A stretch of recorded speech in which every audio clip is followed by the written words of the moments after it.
বাবা ফিশ কই? ওইটা কার ফিশ?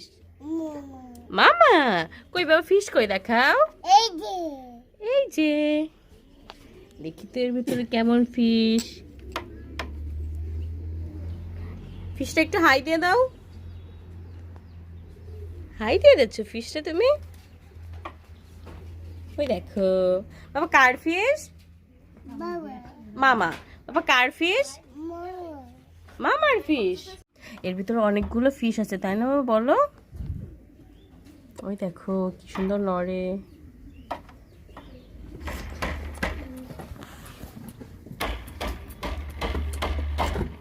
জল পড়ে যাবে বা।